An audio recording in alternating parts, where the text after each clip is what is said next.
Romanos 12:2 dice: no os conforméis a este siglo, sino transformaos por medio de la renovación de vuestro entendimiento, para que comprobéis cuál sea la buena voluntad de Dios, agradable y perfecta. Pablo está hablando acerca de la voluntad de Dios y dice de esa voluntad que es buena, agradable y perfecta.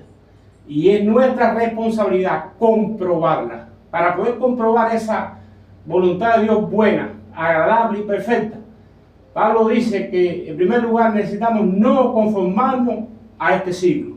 En segundo lugar, necesitamos una transformación y una renovación del entendimiento.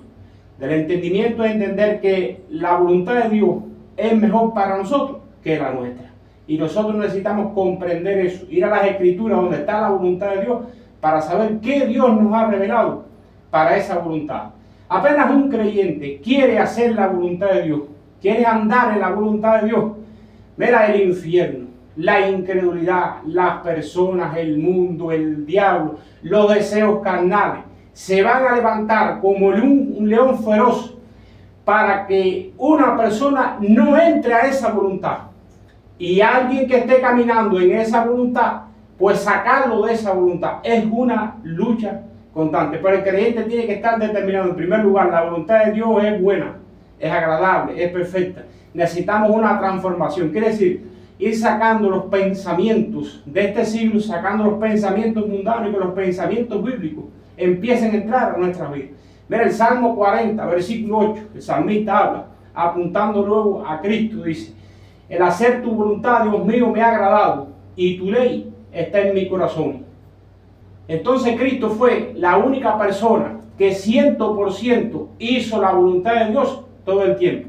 Todos sus pensamientos fueron santos, todas sus acciones fueron santas.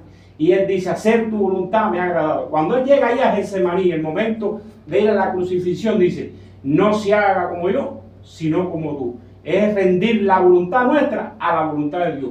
La voluntad de Dios está en la palabra de Dios. Es una voluntad de Dios general para mí, pero específica también. Entonces yo necesito, para poder entender esa voluntad de Dios, comprenderla, necesito una renovación. Necesito ir constantemente a la palabra de Dios para entender esa voluntad, pero necesito estar orando específicamente para que Dios me muestre a través de esa palabra cuál es la voluntad específica para cualquiera que sea mi situación. Incluye también, para entender esa voluntad, alguno que otro consejo que nos pueda ayudar para poder comprender esa buena voluntad. Dios te bendiga.